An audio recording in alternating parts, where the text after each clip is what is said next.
What's up mga kakinis? Ako nga pala si Ricky Omac at welcome to my YouTube channel. Isa akong VIP bodyguard at isa rin po akong makabayan. Ngayon pag-uusapan po natin kung ano ba talaga ang bansang may pinakamahirap na military training sa buong mundo. Kung ikaw ay mahilig sa military history, para sa iyo ang video na to. Bago umpisahan yung video na to, huwag niyo kong kalimutang mag-subscribe, i-hit ang notification bell para ma-notify kayo sa mga upcoming videos pa natin. Samahan niyo ako. Go, go, go! Yes, sir!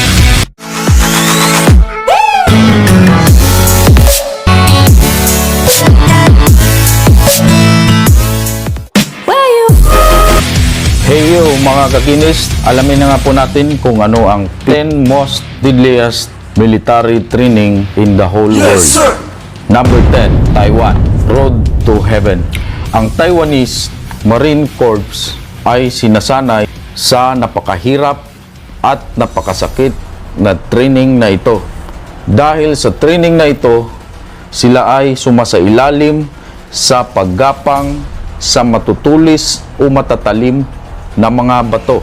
Ang unang stunt ay ang snake roll na paggapang, ang paggapang ng mga candidates soldiers sa matatalim na bato na may layong 164 feet na gapangan.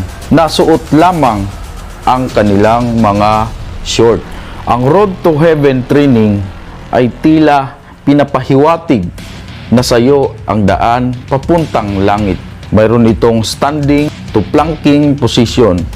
At ang pinakamadugo ay ang snake roll. Mayroon itong 10 stop, ang Road to Heaven training.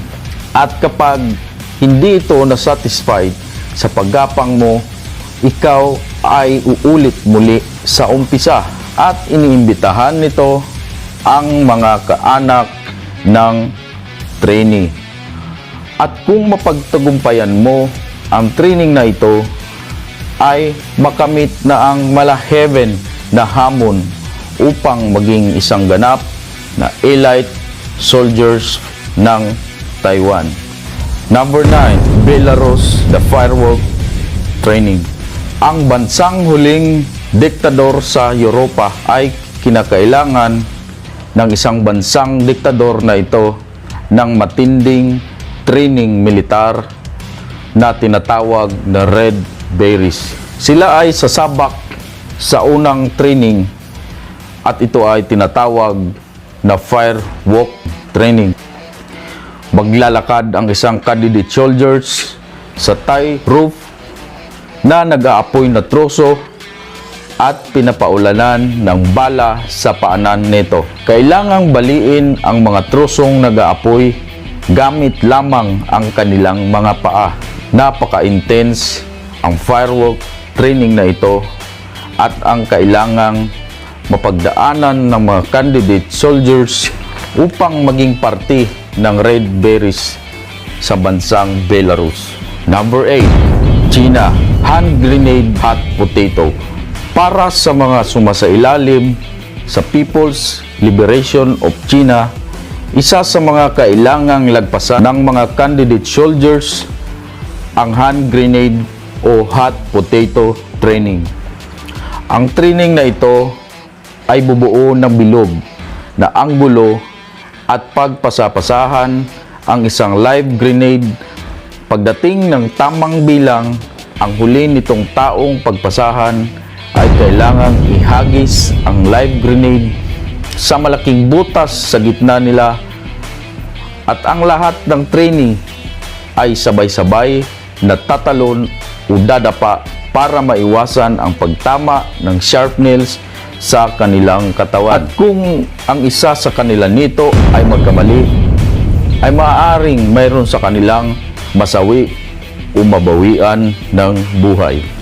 Ang kakaibang training na ito ay ginagawa upang sanayin ang mga sundalo para sa mga explosive device at sa mga hand grenade sa military training. Number 7, Britain, the Mud Run. Sa Britanya, ang pinaka-challenge na training ng Royal Marines para sa mga Royal Marines ay kailangang gumapang sa putikan at itulak ito ng sabay-sabay ang malaking troso habang naka-snake roll position. Ang boiler suit na kanilang kasuotan ay nagbibigay lamang ng kunting pagprotekta sa kanilang katawan. Sila ay pinapa-push up at pinapa-snake roll sa malalalim na putikan. Ang mud run naman ay tatagal hanggang 50 minutes hanggang 1 oras.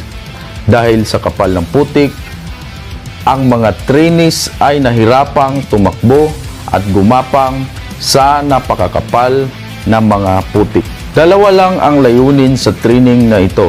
Una ay ang pag-enhance ng teamwork at commando improvement gaya ng courage, determination at cheerfulness.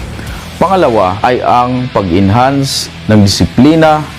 Talagang nakakamangha at masabing napakadeterminado para maging elite Britain's Fighting Forces. Number 6, United States Cold Water Training. Sa Estados Unidos, isa sa mga kinakailangang training sa US Navy SEAL ay ang surf torture o water cold training upang sila ay sanayin sa lakas ng alon at lamig ng tubig. Ang tubig na ito ay ginagawa na may 18 degrees Celsius hanggang 22 degrees Celsius. Sa umpisa, pinapaupo ang mga trainees sa beach na napakalakas na alon. Ang 6 inches sa kanilang katawan ay nakalubog sa tubig at mananatiling nakahiga at maghawak ang kanilang mga braso at hinihintay ang malakas at malamig na alon na kinakailangan nilang malampasan na may halong pagod at kaba. Bukod pa dito ay pinapagawa din sa kanila ang calisthenic o pinatpatakbo ng 1 kalahating milya sa tubig. Suot lamang ang kanilang basang mga damit at combat shoes. Ginagawa din nila ang pagpatong sa ulo ang mga rubber boats habang ginagawa ang ibang mga task. Talaga namang nakakamangha at nakakabilib ang mga training at sa mga gustong maging nais na maging special forces. Number 5, Germany Gun Assembly Under the Water. Ang Germany Navy Vessels Forces ay tumatagal hanggang sa 3 taon na training. Ang mga trainees ay kadalasang gumagawa ng training sa ilalim ng tubig. At isa na dito ang pag-assemble ng iba't ibang klase ng baril. Ang training na ito ay nag-assemble sila ng baril at sinasanay upang matagumpayan at tumatagal sa ilalim ng tubig na hindi humihinga. Sa iba pang pagsasanay sa Navy Vessels Force ng Germany, sila din ay required na gumagamit ng explosive o detonator sa ilalim ng tubig. Talagang buwis buhay ang pagdadaanan at maging nais na isang German Navy Vessels Forces. Sa katunayan, 60 to 70% na trainees ang hindi papalarin sa training na ito. Number 4, South Korea, the snow-covered cold water. Kilala ang South Korea sa mga Asia's country na mga nagyayelong lugar. Kada taon, ang mga miyembro ng Special Warfare Command ay nag-undergo sa Special Snow Warfare at sinasanay. Ang training na ito ay ginagawa sa bundok ng Pyongyang na nakapaligid ang napakakapal na mga yelo na may negative 5 degrees Celsius na lamig. Ang lahat ng mga sumailalim sa training na ito ay walang suot na pangitaas na damit at sila ay gumagawa ng iba't ibang general exercise at tumatakbo na walang damit pangitaas. Nagsasagawa din sila ng taekwondo training martial arts na isa sa mga sikat sa kanilang bansa. Pinagsasanayan din nila ang tactical seeing, marksmanship gamit ang mga rifle. Ang layunin sa training na ito ay sanayin at palakasin ang kanilang stamina sa malalamig na lugar at palakasin ang mga kondisyon. Sa kanilang haharapin, pinapalakas nila ang physical at medical toughness na kanilang layunin sa pagsasanay sa snow-covered cold water. Number 3, Russia, shot to the chest.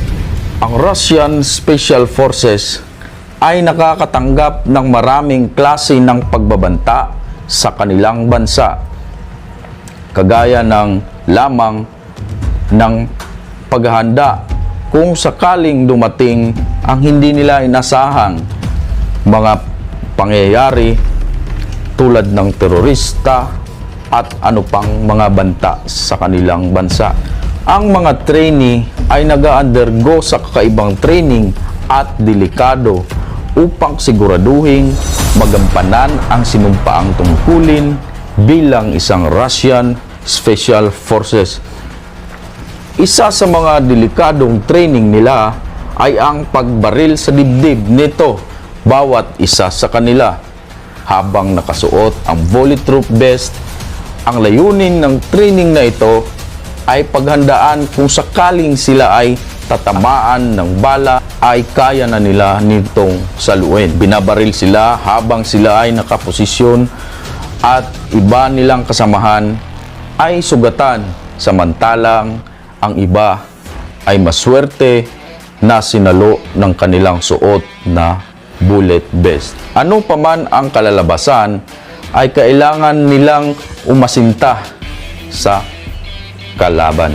Number 2, Pakistan, SSG Commando. Kilala ang Pakistan na isang Muslim countries. Ang Special Secret Group Commando o SSG ay Operational Scope of Army o SSG ay pinalawak mula sa isang malaki na batalyon nito sa mas malaking special operations. Itinatag ito noong 1968 hanggang 1970. Isinama ng Pakistan Army ang mga Tsino noon at mayroon silang kakaibang training. Ito ay pinapalo sa bandang puwitan at sa ibang parte ng katawan. Sa maging nais na maging Special Secret Group o SSG Commando sa Pakistan, pinapalakas nito ang kanilang grupong militar dahil sa banta ng terorista